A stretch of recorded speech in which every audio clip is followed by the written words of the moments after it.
Hey everyone, and welcome to Around the Coin. Today, the date is April 30th. I don't know why I say the date, if that really matters. We're on episode 135.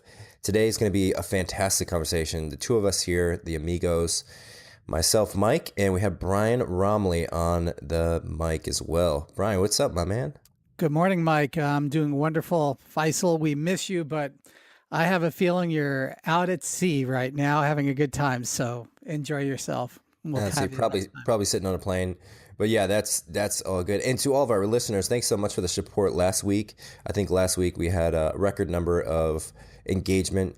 We started doing this special shout outs in the beginning, and I think that's just really special for us to just kind of promote a few articles and publications that we've read recently from people on Quora, Medium, random blogs all over the internet.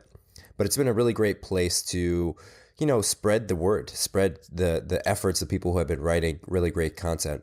But before we get into that, we will. Brian, I know you've had an explosive week getting on all sorts of publications. What's been the news? Why have people been gravitating towards the Romley publications?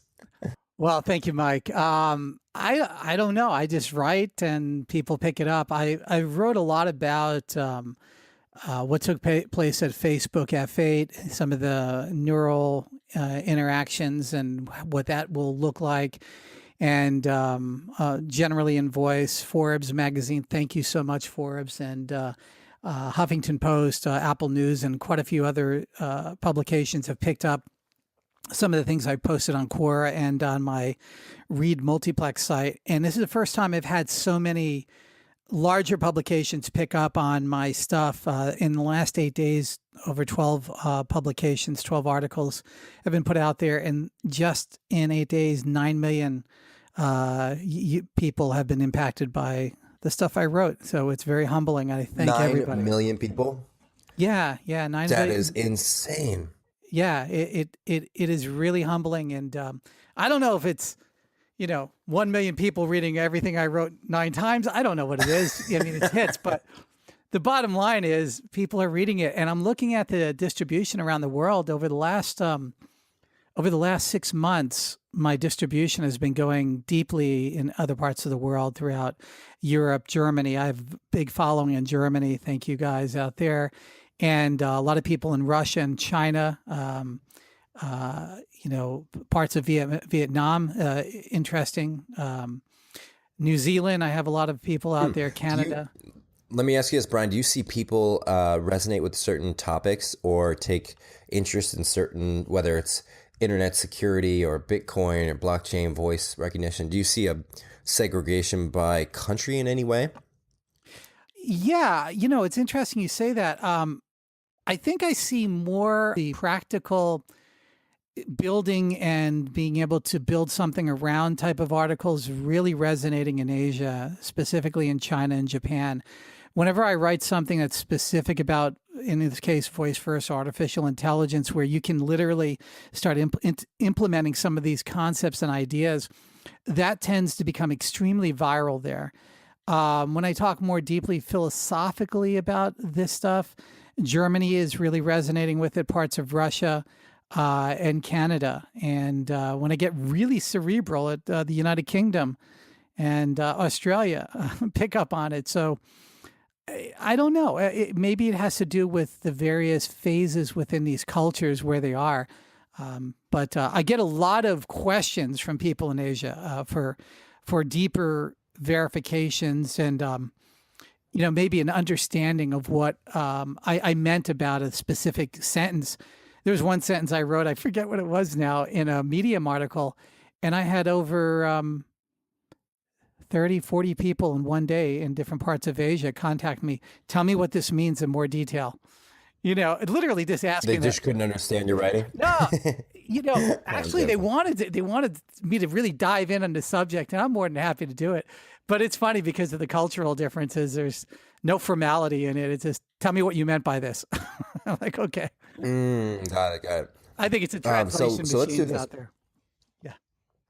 So before the show, we had a great conversation. We had thrown around different YouTube videos, and Brian somehow pulls out from his deep dark archive back in the basement these unbelievable YouTube videos, and we're looking at voice recognition 60 years ago. Now, I was thinking voice recognition is something that was late breaking technology we've invented maybe 10 years ago. And then, last few years, it's really become adopted and widespread with Alexa and Siri and everything else. But Brian, you're showing me videos from the 50s and 60s of people speaking in Morse code.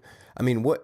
So this section here, let's break off this conversation distinctly into we call it the fun hack section, which are topics, tools, little apps, widgets, or tidbits of knowledge we've seen in the last week that have just been particularly interesting because of news and as of late, or just for whatever reason have been a particular passion. And Brian, I know voice recognition is a topic dear to your heart.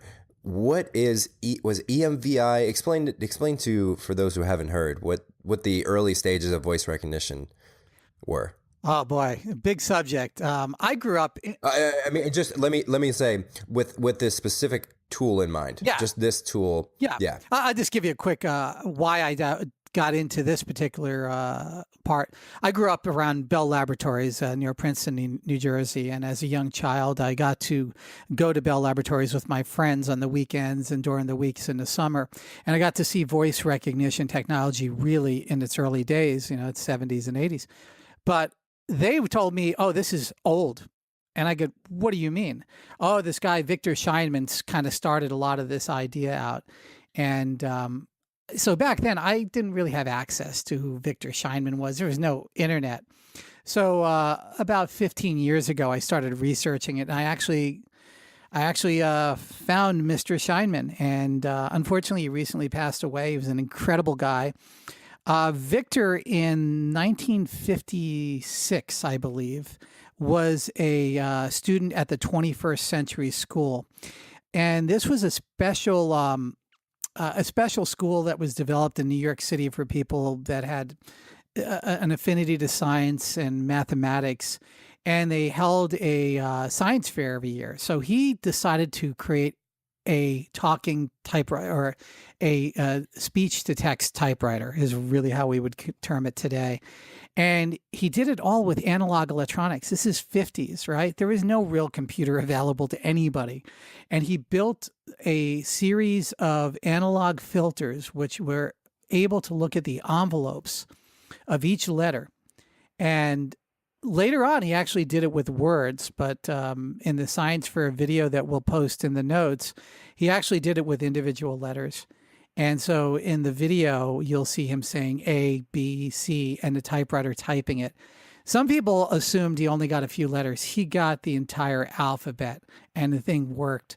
And he went on to start a company called Puma, which was the company that essentially invented the industrial robotic systems that we see at automobile production plants and et cetera. I got to meet Viktor a couple of times. The last time was about a dozen years ago. And unfortunately, I didn't tape it because I wasn't even thinking of being a You didn't voice transcribe it either. No, because I wasn't thinking of being a sharer of technology like I am today. I didn't grow up thinking I was going to be a writer or anything like that, I still don't see myself as a writer. I barely spell and my grammar sucks. But anyway, back then when I had that conversation and he talked about Emvi, and I said, why did it take so long? And because at that time we had Dragon, naturally speaking, Siri wasn't out yet. And he said, it's just the will that people have. He said, I got involved in robotics and I gave up my drive. He said, but there were a few people that had that drive, but they just didn't have the ambition to make it into a product. He really believes that we would have had full computer interactions, with intent extraction, probably 10 to 15 years earlier if there was a drive for people to want to do it. And that was one of the things that motivated me to be kind of a little bit more militant about voice first right now, is I think that it has died on the vine way too many times, and I think it's time to come around. So check out Emvi.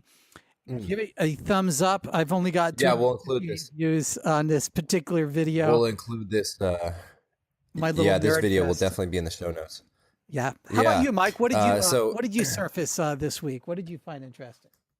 Yeah. So I actually came across this site that that I have a mini crush on called startupstash.com. And people may have heard of this. I'm not sure. I hadn't stumbled across it, so I assume it's not too well detected on people's radars. But basically, it's a mesh grid, startupstash.com, of a 5 by about 7 grid of these orange squares, and every square is a different category. So coming up with a name. This is all things to help you grow your startup.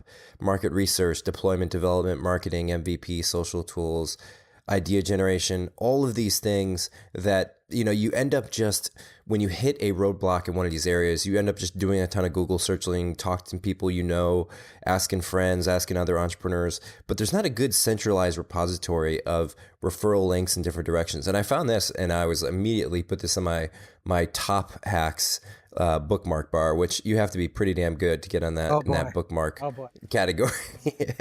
So I'll include that in the show notes. Definitely something, if you're interested in starting a startup or you're working on a company now, you'll definitely want to have this one in your bookmark bars. Let's dive into the special shout-outs part of the show. We've got a few links here, articles that we've stumbled across that we want to give a special shout-out to. These are particularly strong written articles that have had great responses from people. The first one, Brian, we found was the Nathan Kontny, Kontny, Kontny is his name. He's the CEO of Highrise, HighriseHQ.com, the spinoff of Basecamp. Went through Y Combinator and wrote this fantastic piece called Speed Reading. It's not that long, but it kind of highlights the ideas of speed reading, how to read faster, how to absorb more from the content you do look at. And I think it's just so important because we spend so much of our time staring at the screen, reading words. And if you could absorb 1% more, if you could read 1% faster, that'd be amazing. But he's claiming, if you really focus on speed reading, speed absorbing, it should almost be called, you can go 20 to 30% faster, looking at saccades, looking at spaces between words, eliminating words that are not useful in conversation or may not even be useful in the context of the paragraph. So I thought that was particularly fascinating. I'd taken a speed reading course when I was much younger and just loved the idea of being able to read faster and absorb more than other people. And so it's been a little mini passion of mine. Mike, I got to interject. I learned speed reading from Evelyn Wood back in the 70s, specifically from her in New York City. And what it did is it motivated me to create a speed reading system for the Commodore 64 when I was a kid. And it was based on research that I believe MIT did, that if you show people one word at a time, you can actually have that person read up to 9 times faster.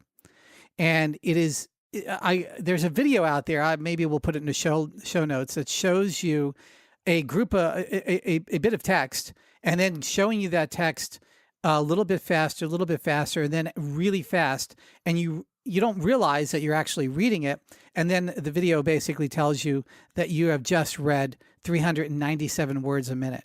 And it is phenomenal what the mind can do. And it comes down to the fact that we actually are reading subconsciously, and we just are not cognizing what we've read. And everything will circle back to the user illusion.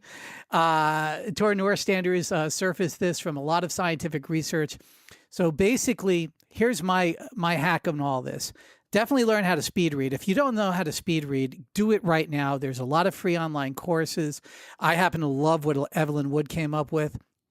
It served me thousands of books I've read that way. And some people will, say, I like to slow boat it, do it. But, speed read it first. Get an overview and then focus on the things that you actually enjoy in what you're reading. And so, yes, 100% agree with what you're saying, Mike. Yeah. It's a powerful tool. So the next shout out we have is, this caught my eye, Chad Grillis. He's the founder of The Mission. So The Mission is a Medium publication that has shot up to, I think, one of the top 3 Medium publications out there. Maybe within, they write all sorts of different things: life, health, tech, science, art, design, advertising. So this piece is called You Won't Win Until They Start Betting Against You. And I loved this one because I had just listened to an interview of the founder of Spanx. And Sarah Blakely Sarah Blakely was on this. And so this is a little plug for the NPR show podcast called How I Built This. And I should have known about this earlier, but I just stumbled across it a few weeks ago. Basically, they interview on 15, 20-minute interviews, I love it. Yeah. founders of companies, and they keep the conversation really simple. The host is his name is Guy, and he does a great job of just asking the very basic questions that you really want to know. It's not the details of getting to their marketing strategy. Just, when you had the idea, what did you do? And her story was so inspiring because, Spanx is now, I think, a multi-billion-dollar company. And they're basically for the male listeners out there, I think they're nearly entirely geared towards female. But it's basically clothing that's fit comfortably, but also tight. So it hides underwear lines, underclothing. It's a fairly simple idea, and I think important to people, women. And when she brought this idea up, no one got it because you know what? She was pitching to all men, all the lawyers, yeah. all the investors. Yeah, they didn't get it. And then she goes and she presents it to a major clothing line or major retail store, and they didn't get it. It wasn't until she had one of the vice presidents come in that was a woman that when she saw it, Sarah invited her to the bathroom and said, I have to show you this. She goes in, she says, here's me before. And she's wearing her dress, and you could probably see the underwear line. She switches to her Spanx, and you can't see anything. Mm-hmm. And that was what convinced her to invest in the company. So they put it on the shelves, and they started selling, and she was scrappy and she was hustling. She had never been an entrepreneur, had no history, no family, no connections. She sold photocopiers. I mean, I think pretty much. Yeah, that's right. She was selling photocopiers. So, yeah. No, her story is amazing. Fax machines, whatever. Same thing. Mm-hmm. I got to meet her a couple of times at entrepreneur shows, and she's an absolute inspiration. And I got to tell you, she probably can give more to technical startups than most VCs who sit on these boards and dole out their wisdom. She's an empiricist, and as you know, I'm all about empirical praxis. And she actually went out and did stuff. I mean, a lot of detractors said this is nothing more than pantyhose with the legs cut off. And that is not really the premise on what she was doing. It was creating a new idea of how women were seeing their bodies and also their own self-worth, their own feelings about how, they're presenting themselves to the world. Certainly, guys don't think about these things. And when the fashion industry was primarily in the hands of men, the product choices and the fashion choices were really designed more for men in mind. And this is obviously one of those things that, come about because there is free-flowing capital available to the right ideas at the right times if you can get to those people. But, the biggest thing is the blinders. Yeah. So great story. And also, I also do like the mission. It is an incredible publication. Yeah, I suspect knowing that, women they spend, typically they'll spend the household income. They're in charge of, buying things, groceries and other material objects. And, coincidentally, we have men starting most of the companies. So I suspect there's a large degree of untapped business opportunities out there for just that reason. So the third final shout out we want to give is to Shaunta Grimes. And it may be Grimm, Shaunta Grimes. She calls herself, she's the ninja writer. And she wrote this great piece called How to Know What to Write, a 4-step plan for starting a daily blogging habit. And, I initially saw that title and thought there's not much to this. And these might just be rehashed ideas. But I think the surprising thing in her post here is the format she's presenting it. She's writing how to know what to write about and then having some great links out there to other Medium and Quora articles, the benefits of writing, the questions I get asked a lot about the benefits of daily blogging. Is it a good idea? Is it worth the time commitment? And she really makes a fantastic case, I think, for just putting ideas out in the world to exercise your mind, to have conversations with other people, to exercise your mind. And this is an idea, basically anyone could do. Anyone could do. There's no basically involved. If you have, Microsoft Word, Google Doc, Medium, anything where you have access to just, paper and pencil, just writing your ideas down. This is a great thing to commit to, say a 30-day commitment. What are your life's most interesting experiences, passions you're interested in, just putting things down. And so she writes this in a really presentable format. And, I'd encourage you to lean in if you've been thinking about writing more, if you wanted to, but haven't been able to break that mental friction, I'll call it. It's something I've definitely felt. this is a good short inspirational piece we'll include. Let me drop also a hack here. If you have an iOS device with a recent operating system, go now and look at something called Voice Memos. It looks like a very simple application, and I got to tell you that it can profoundly change your life if you start using it. This idea of writing creates a barrier, a cognitive load to trying to get your ideas down. Very much like the old dictation machines. I tell people, I wind up getting invited to a lot of entrepreneur startup environments, and I get a lot of founders who want to get ideas down. I go, let me look at your phone. I open up Voice Memos. I go, you've never used this app. Use it. You're driving in the car. You're in the subway. Whatever you're doing, give yourself some voice memos and then link them inside of your notes. You can literally send a memo that you made, an audible memo, and send it inside the note. Or if you really want to be fancy about it, you can go inside of notes and press the button and transcribe it into text. Either way you do it, I don't care if it's an audio file that you transcribe or an actual textual file. Get your ideas down. Call that your personal journal or your blog. And then if you need to write about it, write about it. Otherwise, collect these things and go back to them, and you will be shocked about your ideas. That's a great way to do it. I love the driving in the car suggestion, because so many people, I think, want to be more productive in the car, but you immediately succumb to the inevitable concentration gap of saying, I can't do anything. I'm in the car. The best I could do is just listen to a podcast. But you can produce and engage and record while you're driving. And soon, hopefully we won't have to do that. But driver cars are going to be around for a while. And you make a good point, Brian. Here's an interesting thing about how the human creative process works. I've, again, had incredible pleasure work around some of the best songwriters and artists, and another element of my early career in the music industry.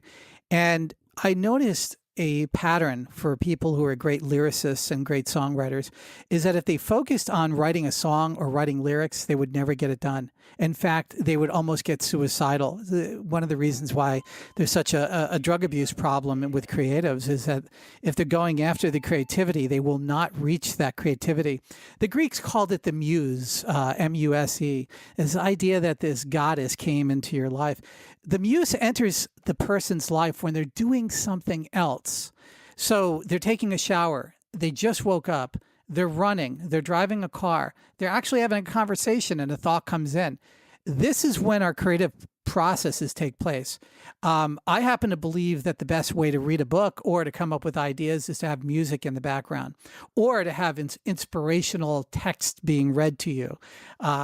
Things that were very creative in your mind.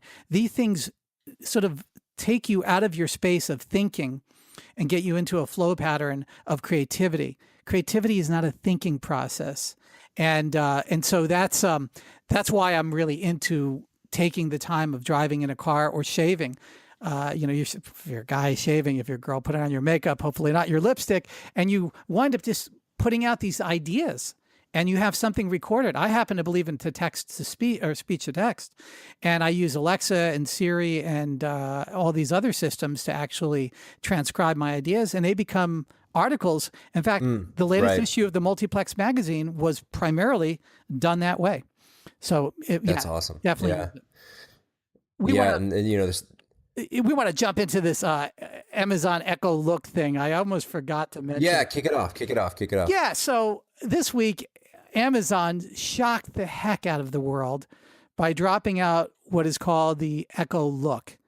And if you look at it the way most people do, especially in the technical world, and this really comes back to what Spanx is about and fashion, you might look at it as an invasive camera that's going to sit inside of your closet or your bedroom.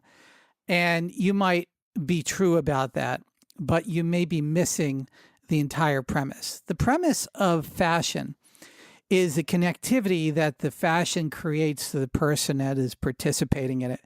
Those that say they don't participate in fashion are, in fact, participating in fashion through a nihilistic sort of way. Like guys will say, I'm not into fashion. Well, probably, maybe that's correct. But it might also be that you're trying to present a image to the world that looks like it's being kind of cobbled together, that you really don't care.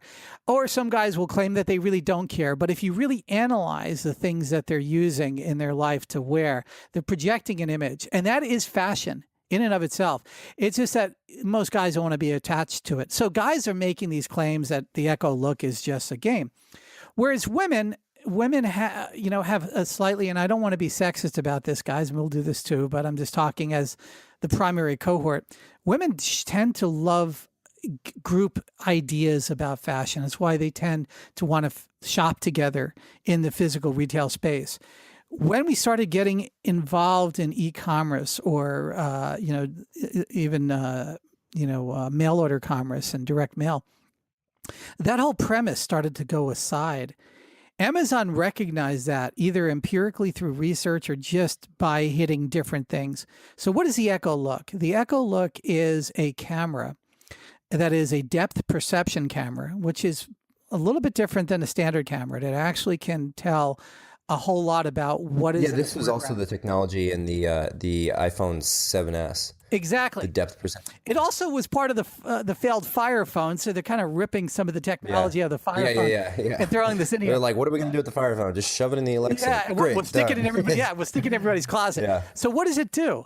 It looks at your outfit, and it uses the same AI. It's called the recognition engine, with a K, recognition engine that Amazon has, and it determines what you're wearing and what the fashion connection is, the empirical fashion connection that top or that skirt has with what is currently in the fashion sense. Oh, that's cool. So that's God. I don't know if I'm too far gone, Brian. I'm just not even past the point of no return. Let me tell you, this week I've had 19 fashion journalists interview me. One from Vogue. I've never had this. I obviously know a little bit about this industry, but I've never been interviewed or speaking to them. They are all over this in a very positive way. They believe that their readers are going to absolutely fall in love with it because there's more to it than just AI determining whether or not you're being fashionable, like a thumbs up, thumbs down. No, that plaid isn't going with the stripes that you're wearing. And yes, that does make you look a little chunky. I mean, literally, not at this point, but in the future, it may go in that way. These are personal things, but they're also things that we do want to share with the group. And the other aspect that a lot of the fashion reporters are kind of really excited about is the group sharing of what you wore that day and what you're going to wear. And, I brought up a concept that they weren't even thinking about. I see this as a latent inventory system for your closet. And again, this does break down by gender lines. I can tell you my wife has inordinately larger amounts of clothes than I do. And one of her challenges is always to be reminded of what she has. And she got very methodical about it. She took pictures back, I think it was iPhone 3, maybe iPhone. Yeah, it was iPhone 3 of all of her stuff. And I said, that's nice, but are you really going to go through all of these pictures? You have to organize them some way. Yeah, maybe this makes possible the concept that everyone has been talking about forever, which is allowing people to exchange or sell back clothing. Oh, yeah. The idea that you just take a picture and then you can, give it to somebody else because it's out of fashion for you. You've worn it so often. Mike, I love it. Some of my shirts are like, so old. So I think, yeah, we'll keep an eye on this one. I think that could be a major disruptor in fashion. I'm going on record. I'm going on record to say that this is going to be an inordinately popular item, and it will be deemed by Amazon and probably most observers as being an outright success. So let's bookmark that, and we'll come back in 2 years because it'll be 2 years to fully see what this has done in changing the way people shop and share fashion. Nice, bookmarked. So we've kind of I'm sort of at a segue here. We have the conversation I do want to address. I feel like we hit it on the pre-show, and we had a few good sentences back and forth, and then I paused it because I wanted to get the real meat during this conversation. And this is the idea of altruism, of donating money, of contributing back to help other people in the world. And I was particularly inspired by a conversation I listened to on the podcast, the Sam Harris podcast with William McCaskill. And William McCaskill is a British, I think he's at Cambridge. Cambridge, yeah. He's a professor. He's a young professor. I think he's still in his late 20s, early 30s. Early 30s, I believe. But William is basically he's the founder, a large proponent of a movement, I'll call it, organization that is called the Effective Altruism Movement. And what it does is it says, if you're going to help other people, if you're going to donate the time and the money to do that, or whatever other resources, do it in a way that's most effective. Instead of saying, I'm just going to, donate money to the Red Cross or, donate my time, do it in a way that you actually can impact people in the strongest way, the most effective and efficient way. And they talked a bit about Peter Singer, and Peter Singer is a philosopher, thinker, and his core proponent, his stance is, quite extreme in that you should give everything that you have up until the point where you're hitting a cliff of your living standards, where you're giving just about all the extras you have in life, because you realize that everything you give will save people's lives and it'll bring people up from the absolute lowest poverty, from starving, from dying from basic diseases. And we're looking now at a global rate to save someone's life for about, I think it's $2,500, $2,500 to $3,000 will just about absolutely save somebody's life. And this is somebody most likely located in Africa, most likely with some disease such as malaria, and they need help. And so here's where I found the conversation to be most interesting, is that every bit about human biases exploit our ability to ignore these problems.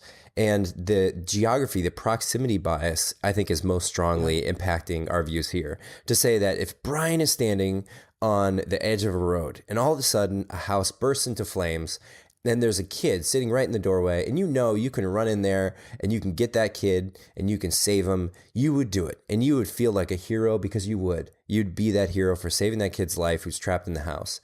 Now, you have the same ability to make the same impact on a child by just writing a check. Instead of, buying that fancy table or that fancy, barbecue grill, you can donate and save, a tenth of a person's life. And you can convince a few other people to do that and have that same positive impact. Now, of course, we don't get the news articles and quite the glamorous feeling, but you still make the same actual human impact on someone. And so, it's an interesting stance. And I'll say, to kind of kick it off, I think where most people fall, at least most people that I know, say living in California, working in tech, the typical social circles, are that people feel guilty. They know they should be doing something. They know they should be helping or donating or doing something to give back, but they don't, because they feel anything that they do is going to be too much. They're going to be uncomfortable with it. They don't know where to start, and they're afraid of being suckered in. And I think William's take that was so strongly impacted me, which was give something that is so inordinately small that it doesn't even affect you. Give $10 a month. Just write a monthly subscription to Effective Altruism. They're most likely going to point it to, the Bill and Melinda Gates Foundation, which is a fantastic use of effectively managing donated dollars. And it's going to go in a great place and make an impact. It's going to be very small. You won't even notice a difference. And see how it feels. Sit with it. And then maybe you can do $100 a month. And then maybe someday you even get to $1,000 a month. Maybe you convince your friends to do it. And the idea of taking one baby step and doing something is so much more powerful than just doing nothing and forgetting about it. And I think people will fall in this category of saying, you have a dilemma, right? You have a test tomorrow, and the decision is whether you should go home and study, or you should go out to hang out with your friends at a bar. And if you go home and study, you're just going to end up turning on TV and watching TV and not studying. So you decide. So the decision is, knowing that I'm going to go home and try to study and I'm just going to end up watching TV. Therefore, I decide the best decision is to just go out and go to the bar with my friends. So there's this kind of interesting decision to say, if I know that if I try to donate $1,000 all at once a month, I'm not going to do it. Therefore, I should just take the baby step route and, donate $10 a month. And I think I'll kind of pause there and let you get your reaction to this, Brian, but I think it's something I want to kind of put in the brain waves, if you will, or kind of really try to magnify this idea. I think it's powerful, and I think it really should become widely adopted across social circles and become, a thing that everyone just does. I love it, Mike, and really great insight actually you gave here. I'd go a little deeper. I think we need to start from our premise. I think if we ever really start from the premise of guilt, that we need to do this because we're guilty of something, we're making great wealth and somehow we're not giving back, I think we probably need to go back and examine our premise of existence. What are we doing here? Why are we doing this stuff? The biggest thing that I think any human being can ever give any other human being is love, and I don't want to get new agey or touchy here because none of this is new agey or touchy. It's just an absolute fact. It's the ultimate thing that we give, right? It's what we live for. It's what we ultimately are trying to do when we're making money. I mean, we're trying to create a space for love, a space for family. It's still above. Love is above the hierarchy of needs of, say, water or air. If you were to say, hey, do you want I have to disagree. Your next breath, or I have to disagree. Right, of course you'd want. Yeah, I have to disagree on this premise that we're here from an act of love. Maybe there was violence, maybe somebody was raped, I don't know. But ultimately, a vast majority, the primary cohort is through an act of love. And so that's the primary unit. And I think we get so lost in this concept that our parents brought us out into existence because they loved each other and they loved the idea of bringing something that represents that love. We are this representation of a union that took place. And if you close your eyes and you think all the way back in time to all of our grandparents and all of our great-grandparents, and where we all ultimately all meet together, everybody listening here, we're all related. I want to get it again. This is not new agey. It's very basic fact that in a sense, we're in a great family. And this is where my premise of this comes from. If we're all in a great family, then we don't need to do things out of guilt. I do not care for my children out of guilt. I care for them out of love. I care for them because I care about them. And so this modern idea that we're stuck in, which is sort of what is deemed virtual or virtue signaling, this idea of, say, look it, I'm giving, so therefore I can release myself of this guilt. Unfortunately, I got to tell you, you're going to be guilty and it's going to get worse. It's going to get ugly. And if you get really, really rich, it's going to get very, very debased and very ugly to the point where you can't ever get out of the guilt. So start right now going backwards and understanding where that guilt comes from. If you're starting in your life and you care for people and on your way up, making your first million, first billion, or the second trillion, or whatever, if you're treating people the right way, if you truly love your existence and you love the fact that you're here and you love the people around you, no matter who they are and what source they come to you from, then your guilt level is lower. Then out of that love, out of the profound love for your family, other human beings, you naturally, without being signaled, will do the right thing. And, what does that manifest as? I tend to think, I hear where you're coming from, but I almost think in the first example I gave of Brian jumping into the burning house, you're not motivated by guilt in that sense. You're not sitting there thinking, boy, if I don't go in there, I'm going to feel bad later. Well, yeah, you see that and you're just guilty. No. Yeah, you instantly see that and you're like, that's something I should do. I love the story of the New York City Metro where the little kid falls in the train tracks as the train is coming, and the stranger, this guy, his mid-40s, jumps on the train track and tackles the kid, lies flat in the ground till the train goes over and saves his life. And they both end up walking away. Yeah. And in that moment, he's doing it out of just pure heroism. He's just jumping in to save this kid's life out of love and respect for another human being. That's right. And I think that love and respect is the motivation to get people to to desire to help. And I think that I think there's an assumption that it could be guilt. Yeah, it could be guilt in some people, but I think if you move... He wasn't guilty jumping out. No. He would have been guilty if he didn't do anything. But I still don't... So what I'm saying is you have to get to the first order. You see... You have to get to the first order. I think we're there. I think... Yeah, and I think we're there. I think when people see what's going on in other parts of the world and you know that it's very easy, I mean, the process is very easy for you to help save somebody's life. I think there's an element of love. You realize, boy, I deeply want to help these people. And I think then the question becomes, how do I break the friction? How do I make it you want to also feel that it's something most people would do. I think that the reason why I mentioned the burning in the house example is it's something everyone was like, oh yeah, I should, you should do that. That's something very accepted. But to write a check and just give it away sometimes doesn't feel like if you want everyone else to be doing it, you don't want to be the one lamb walking out there, one person doing some action. And I think that's what's powerful about William's statement. My thing is, and part of what I feel my mission in life is to try to give whatever algorithms I've discovered in my life out. It's one of the reasons why we do this show. It's why I write. I'm not getting rich on any of this. It's definitely taking away opportunities. Some of the things I've said in this show, for example, have eliminated opportunities for me to work with some companies because I've been blatantly honest about what they need to do and what the world needs. Listen, the algorithm that I just gave you here about eliminating guilt from the equation is a very profound algorithm. I'll defend it forever because it's like gravity. It absolutely is how a human needs to operate. The man did not jump into the platform out of a preconceived notion of guilt, nor should you give money out of guilt. You shouldn't look at somebody starving and feel guilty. What you should be doing is feel love. And identify what the guilt is. What is guilt in that circumstance? Guilt is what? Realizing. Guilt is a social pressure.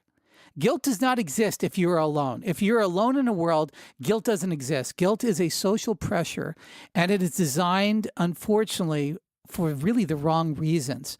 To guilt somebody. But imagine, let me just throw this example out there. Sure. Say you're sitting at home alone on a Saturday night, and this YouTube article or this TV commercial pops up, and it says, did you know that 100,000 people are going to die tomorrow? They're going to die of malaria and starvation, and they're going to die, 40,000 miles away in Africa. And you could actually save one life if you just open up your phone and go to your bank's app and, forward $2,000 to us. And I guarantee we'll save Charlie's life tomorrow. You're sitting there and no one's ever going to know. You would never post this anywhere. No one's going to know one way or the other. This is just a decision between you and that child. Just as if you were to jump in that burning building, but no one was watching. So you're sitting there on Saturday night and your decision is, wow, this is, and I think what guilt is the realization of the right decision. It's saying, wow, the right decision is for me to do that, for me to save this kid's life. And if I don't do it, I'm going to regret. It's like when you don't do things are truly right, when you don't, love your friends, and you don't respect your parents, that's the right decision. And I think the right decision in many ways can be hard, and hard is sometimes cloaked as guilt. You know what I'm saying? I can see it. I guess it's one of definition. I see guilt as an ex post facto feeling that takes place after you've committed something that is rather bad. The guilt of, I don't know, it can be horrendous, or it can be, there was somebody who needed, I give an example, my son did this the other day, is that I didn't recognize that there was somebody behind us. I usually open the door for everybody, and he stopped, and I figured, well, he was doing something for a second, so I kind of went in to, help my wife, and for the second door, it was sort of a breezeway. But what he did is he stood back because there was an older woman coming in a wheelchair, and he wanted to open the door for her. And he didn't do it out of guilt. He did it out of this need to try to get this person some assistance. It's just ingrained in his algorithm, if you will. And I asked him, I said, why did you do that? And he said, well, you didn't see that she was there, and I wanted to make sure she got in okay. And he got the second door, and then, helped her over to the side because she wanted to, sit in the waiting area. And I said, did you feel guilty? He said, no. He said, I wanted to do that. And so from a child's perspective, and when you really look at it, the guilt is something that you feel when you didn't do something and you should have acted. And that is a different context. The context of guilting somebody into doing something. Grammatically, I think that would probably be regret, right? So guilt is feeling the pressure, the gravity pulling you. And sometimes you immediately you flick it off and you make the decision and then you're guilt free. But when you feel guilt, guilt is just pulling you in the direction that you know you should go. And then there's resistances. There's a social loss. There's material loss. There's something you're giving. I guess and when you're guilt free, yeah. He gave that. I guess I like using positive rather than negative motivation in anything in life. I don't like to have a negative aspect to move me into a direction. There are negative aspects. Don't get me wrong. I mean, those I see as the guardrails on the highway. And if I hit into a guardrail, that's a negative. But I'm more into, if I'm acting in a sense of love and giving, and not acting in a sense of, I don't have the time, sir. I don't have the time, man. I'm a VC and I'm busy. I got to go to the squash ball court and I got to, I'm not, Yeah. You know what I'm saying? No, that's a good point. Let me give you this thought. Is I think a negative and positive may not quite be the lens to look through. Sure. It may be it may all be positive, but think of it in terms of stress. Right, when I work out, right, if I go on a 10-mile run, that's going to be a negative experience. It's going to suck. It's going to be painful. It's going to be shitty. But the experience itself is a positive thing. Right. So, in the example of like giving a check of $2,000 or opening a door, I'm paying some cost, right? I'm sacrificing a new updated computer, or I'm sacrificing, a minute and a half of my time. But either way, I'm making some sacrifice. And I think that sacrifice, that pain, that voluntary giving is the friction. And sometimes the friction is just too high and people write it off and they try to forget about it. This is the same example of if I have a relationship with a friend and it's broken, right? We got into a big fight, we never fix it, and I just leave it and I forget about it. Deep down in my brain, I have regret. And regret is something that's past and you can't do anything about it. Guilt is something that you can't fix, or you can affect still today. Well, and so I think I would say it comes at it from a positive direction, but there's friction in the way. There's some stress, there's some pain or sacrifice you have to give up to get there. I hear you, and I get that. I do want to interject though that it's never hold a regret that you can't think that you can fix, even if that person has passed away. As far as I'm concerned, if there's something in your past that you've done and it is weighing on you in regret, fix it now and live a better life. Don't hold that in your mind. That's all I'm kind of saying. I'm saying that, yes, there are negative stressors, and I fully agree with the idea of always kind of being off balance and always pushing yourself to become a better and stronger individual. That's what exercise is. And by the way, that's what I guess charity is about. Charity is a selfish act as well as a selfless act. And it's making you stronger as an individual, which again raises the harbor up around you because you have better awareness of the suffering that's taking place around you and the fact that you can do something to make it better. Not because, not because of any other reason than it's the right thing to do. Now, let me tell you this. Here's where I think people get caught, is they'll say, I think there's two schools of thought that I think, in speaking with friends of mine, trip up people to where they don't donate money and they don't help other people, which is to say, number one, if I just do the thing that I'm best at, whether I'm a software engineer, salesperson, I'm actually helping the economy. Capitalism will just work itself out. And if I just execute on what I do and I invent the next thing, or, I put all my money and all my resources into my project, that I'm contributing to that starving person in Africa or elsewhere in the best possible way.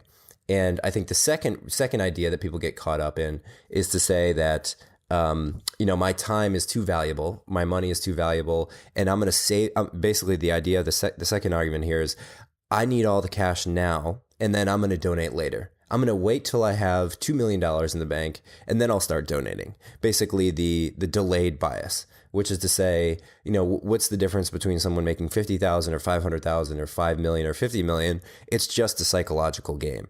You can still donate $10 if you're making 50,000 a year, or you can donate $50,000 if you're making 5 million a year. Exactly. And so I think the idea that people postpone altruism, I think is kind of it's a mistake. I shouldn't say a mistake, but it's a trap that people fall into. Well, right? And so these are sort of frictions, I think, that I want to knock down to people opening the door to having being a common Mike, and accepted Mike, I practice. tell you, it's the funniest thing. I'm in San Francisco. I'm in near a very large payment startup company, and they happen to be in a really bad part of San Francisco.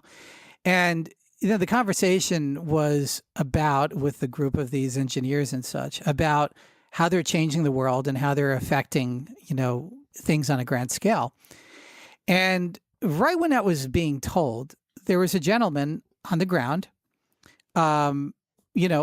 obviously with some sort of ailment mentally. And he looked up to me, and I made eye contact with him, which apparently you're not supposed to do, because these folks freaked out. There's about 6 of them.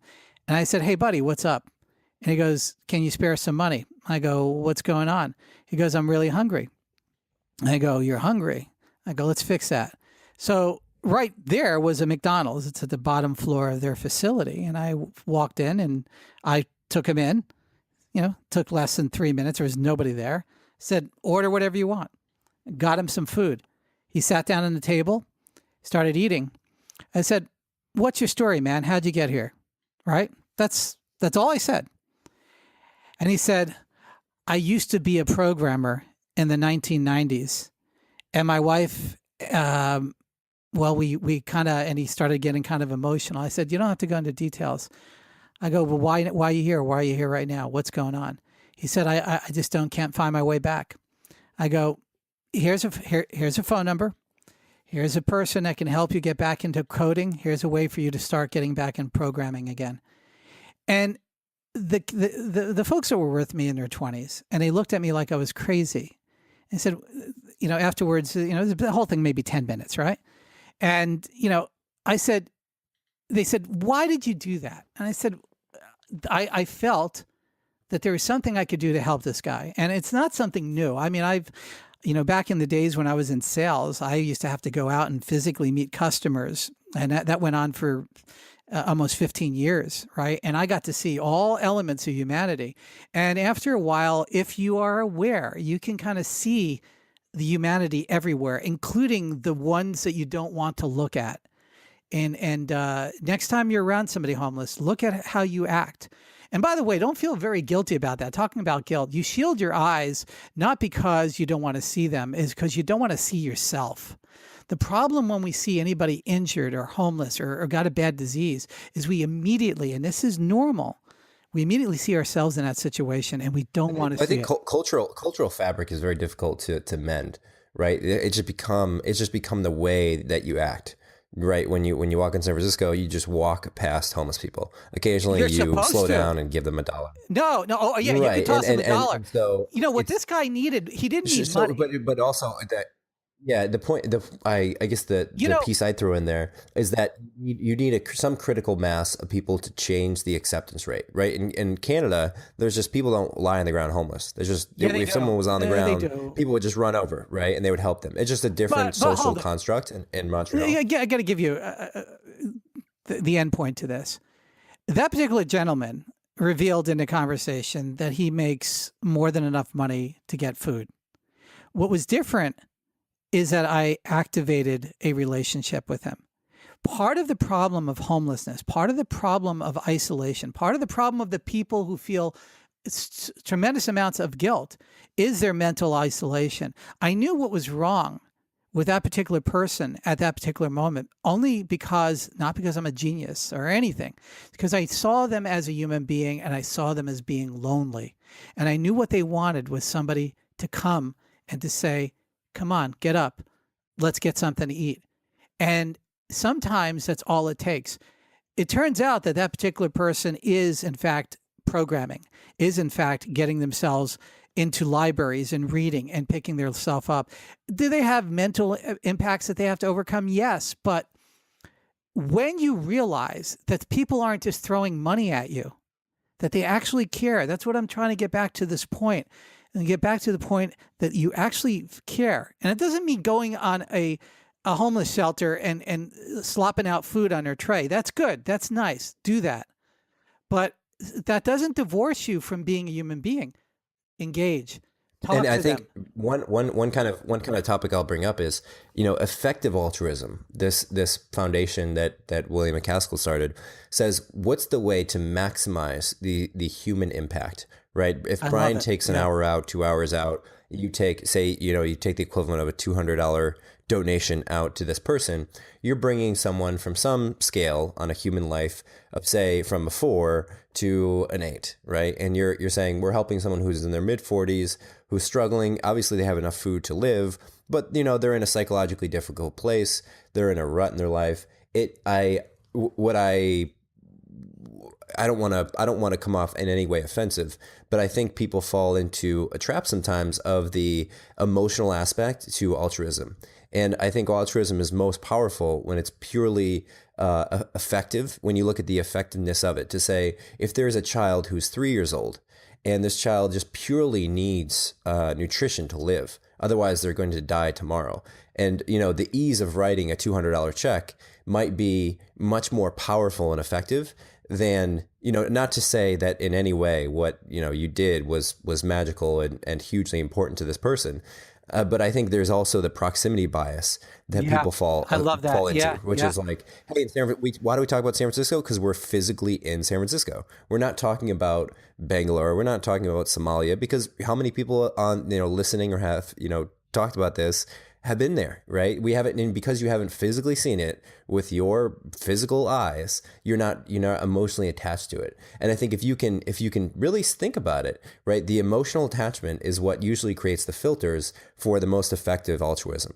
And I believe that there are people that William has kind of filtered through these different charitable organizations that put money to the most effective use possible. And I guess really the pinnacle of my argument here is that money spent in this direction could make the same, if not bigger, impact than you ever could in any other way. You could say, hey, I'm going to go down and help homeless people, and that's great, and do that.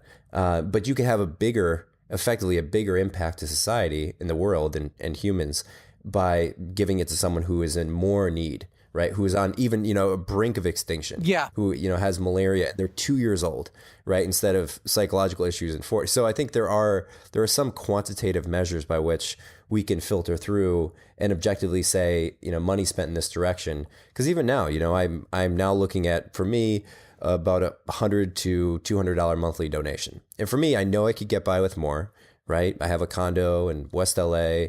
I know I could perfectly well survive with donating $3,000 a month. And if I would donate $3,000 a month, like, my life would change significantly, but I wouldn't starve, right? I'd still have enough to live, and I wouldn't have as many material things floating around or any trips and things. But boy, I'd be saving a person a month. Literally 12 human beings a year would be saved just purely from my modest income. And, if I can convince a few friends, boy, I could save 25 human beings a year, multiply that by 10 years, 250 Powerful. people. Holy shit. Powerful. Like, what an insane, yeah, right. And so I guess that when I maybe it's just that my mind thinks more quantitative about the impact that you could make. But boy, that just seems like Mike, I got an to idea worth spreading. Yeah, it absolutely is, which will segue into our next segment. But let me leave it like this. Don't get into the trap of thinking just one modality will do this. I really believe that the biggest problem in this world is alienation, ultimately. I think that when one becomes alienated, it's easy for them to get frustrated, angry, violent, vicious. A lot of the cultures, especially cultures that seem somewhat medieval that are practiced today, are a culture of alienation, a culture of divide and conquer, a culture of separating people into categories. When you realize that homeless person is a human being, and it could be you, face the psychology that the fear you have when you look at somebody initially, and then secondarily, are they going to hurt me? Third, they have disease. I mean, people go through all these things. Nobody wants to talk about it. But if you face it and deal with it, you recognize that really it's a very simple thing to solve. So yes, operate globally. If you can give this money on a global level, sure. But also operate locally. I think the most frustrating thing that I've ever seen in friends that do stuff like this. I had a friend who is extremely wealthy, Silicon Valley, Sand Hill Road VC, and similar type of scenario in Los Angeles. We were coming out of a restaurant, and a husband, wife, homeless person, and we were walked by, and I was walking quickly and, wasn't really paying much attention. And he said something along those lines. He goes, "You guys even have that problem here?" And I stopped and I said, "What problem?" And he goes, these derelicts on the street. And I looked back and I looked at him, and it was a husband and wife. Behind him was a baby. And I immediately stopped and I said, "That's a family." That's a family. And I said, "Let's go back and find out what's going on." Right. And I don't do this all the time, so don't get me wrong. We're talking about this subject. So I want to, so long story short is that this particular individual was donating millions of dollars on a grand scale, but recognized not just from this event, but a few other events that serendipitously happened. And we linked up maybe 8-9 years later. And he recalled that moment where he recognized that all charity should start locally and it can be global, and don't make it, be any other, only one or the other. Sure. Yeah, I think it's usually people fall parallel, right? They're either going to not donate anything and not care about other people in other locations, and then also, like you said, not treat people locally with respect, or they're most likely going to treat people locally with respect, and then treat people globally with respect. I think it is probably unusual to find someone who treats people locally with disrespect, but then people remotely with incredible amounts of respect, and that could be driven by, like you said, different things. You can't look at another human being, no matter what station in life, in their eyes and have a conversation with them. You're treating them with the level of disrespect. My view is if you're ignoring somebody that's in the street, then and somehow you're virtue signaling that you're giving $1,000 to somebody in Somalia, you will face internally a quagmire yourself at some point. So I'm giving you an algorithm. And this is not about guilt. You will face a quagmire because those things do not allow you to live a healthy life. You have to understand both elements of that coin, locally and internationally. And getting to that balance is hopefully what we're both talking about here, is getting you to be awake in this situation. Yeah, and I want to wrap, but I want to make one point too.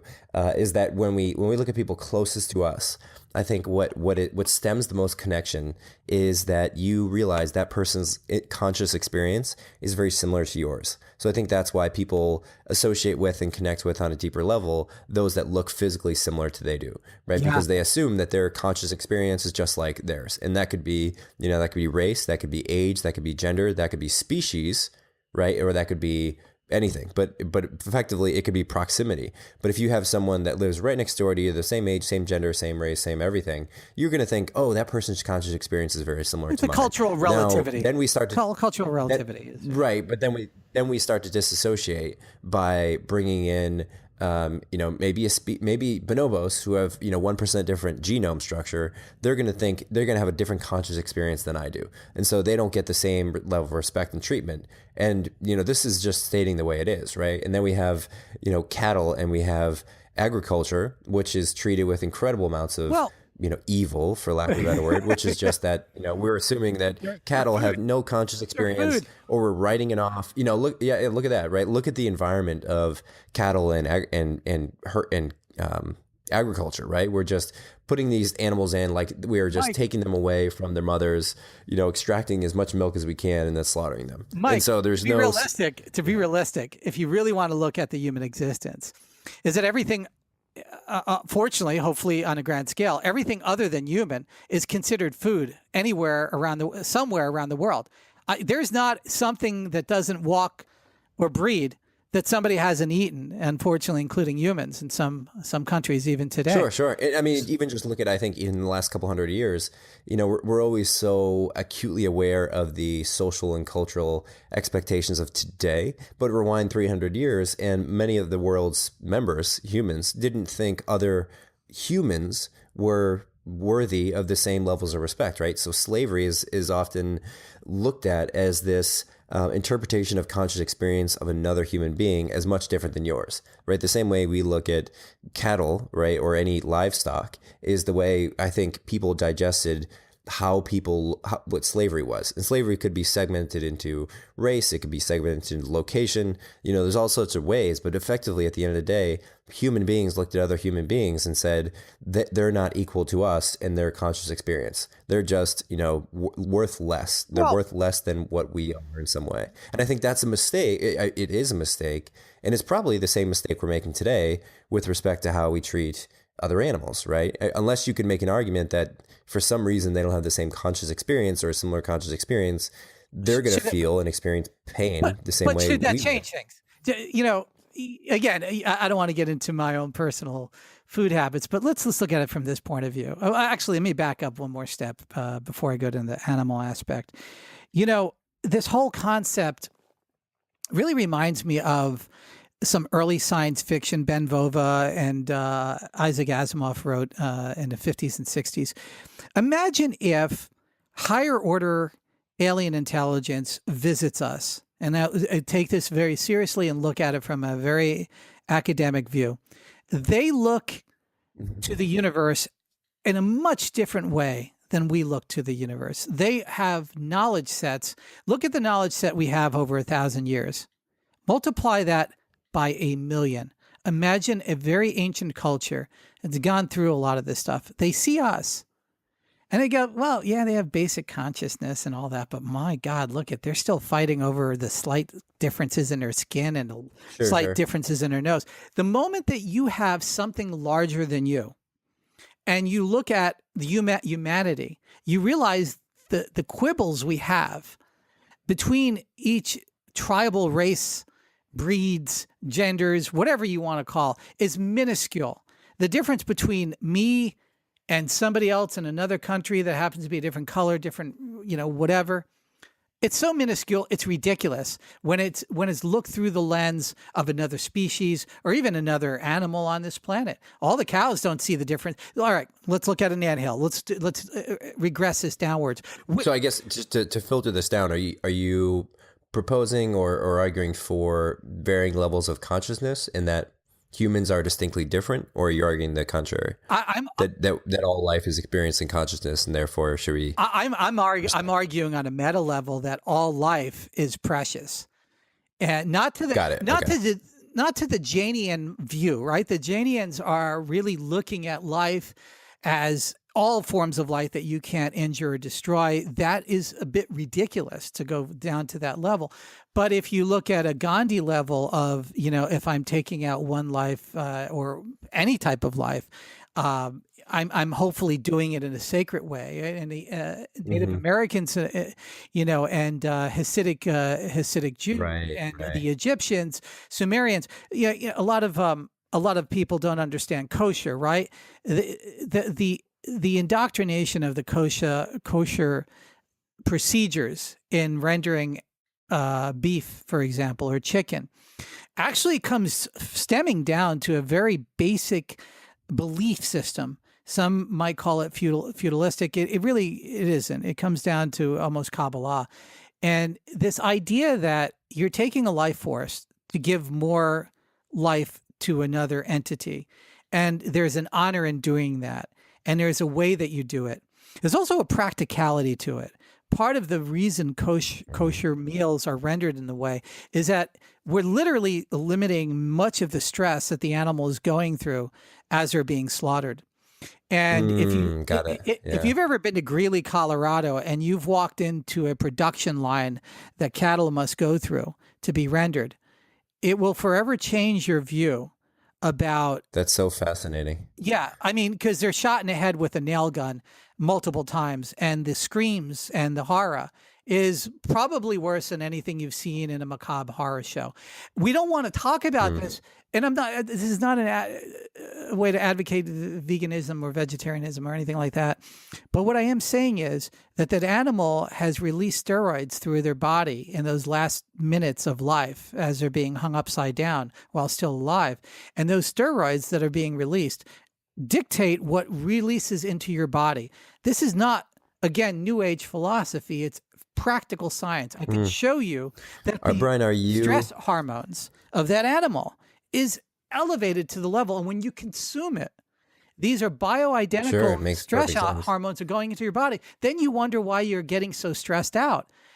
Whereas in kosher meals and other meals, Native Americans, for example, that say, well, the Native Americans were hunting buffalo. If you look at the honor that the Native Americans gave to the bison, it looks romantic, but there's reason for this. There's reason how they render the animal. There's reason how they respect the animal. There's reason why they're praying this energy. It's like, oh, this is some deity to some god. No, what they're doing is they're internalizing and hopefully externalizing the honor of what's taking place. When that bison was being... Brian, can I ask if are you a vegetarian or a vegan? I haven't eaten meat and products for almost 20 years, and it has nothing to do with the politics or anything like that. It has to do with what I've learned from ancient cultures. Albert Einstein, a lot of people have influenced me on that. Again, I don't, Also vegan or just vegetarian? I don't want to go into real deep detail. We'll do a show on it because it would jump down a rabbit hole. Let's just say it's. I was just curious. Do you put yourself in the vegetarian or vegan? I would probably say more vegan than anything else. Vegan, yeah.